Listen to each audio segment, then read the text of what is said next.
Comfort is very important. It is not only the elegance of a dress that matters. There is not such thing as elegance without comfort.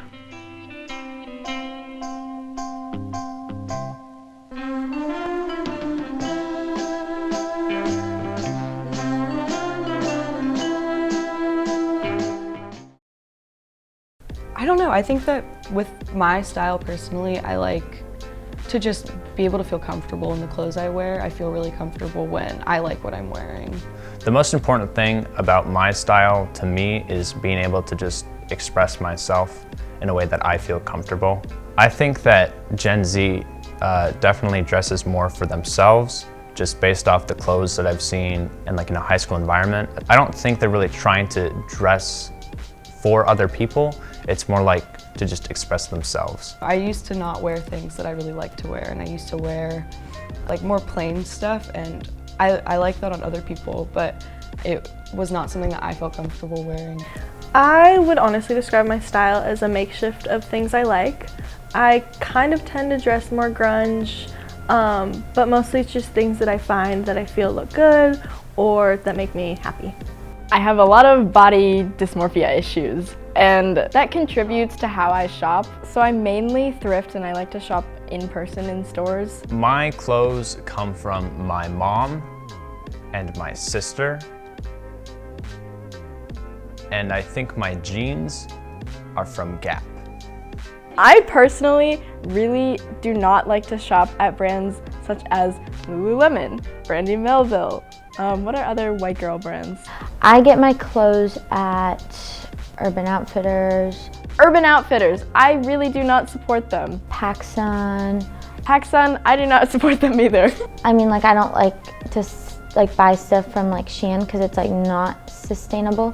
Shein, Romwe are big contributors to fast fashion, so I do not shop there. With consumerism, I feel like a lot of times, especially with how fast trend cycles are now with fast fashion and on the internet, it's really easy to fall into this kind of pit.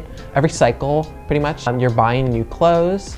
So say every show, then you'll see everybody on AliExpress or something trying to copy what they made.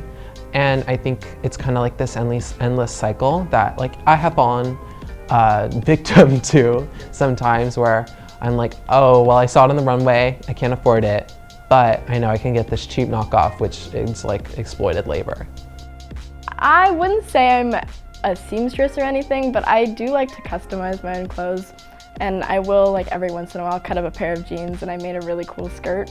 A lot of times I will make a lot of my own clothes, or I'll tailor other ones that I find at thrift stores. Very rarely do I ever go to Nordstroms or something to buy new clothes. A lot of people describe my style more as emo alternative. That's not really how I would describe it personally, but I definitely do take a lot of inspiration from more grunge-esque style. And I take inspiration from a lot of my friends who do fit into the emo alternative subculture. I think my style sort of started out, especially freshman year, to just be throwing on whatever kind of looked cool. And then, over COVID, it definitely a little bit evolved. I got into sweatshirts. I have a really cool dinosaur crew neck. So it definitely sort of comes from what I see around me usually, and my environment. So a lot of my style right now is currently inspired by not K-fashion, but more K-pop and kind of the crazy and more outlandish stuff. And I've also been watching a lot of 90s shows, so I'm super inspired by 90s supermodels as well. I definitely do try to take inspiration from style from before my time, if that's a way to put it. I'm inspired by a lot of different things. I think that my mom is honestly a really big inspiration for me. She worked in the fashion industry in New York for a really long time, and a lot of the clothes I wear are hers. I've talked to my grandma about what was okay to wear when she was my age, and revealing tops and skirts were not a thing. She had to wear capris to school every day.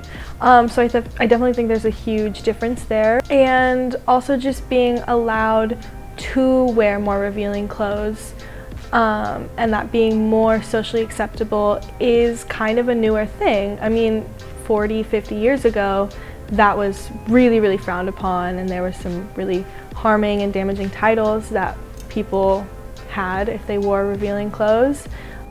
I think the most important thing that comes to my style is really trying to be individualistic.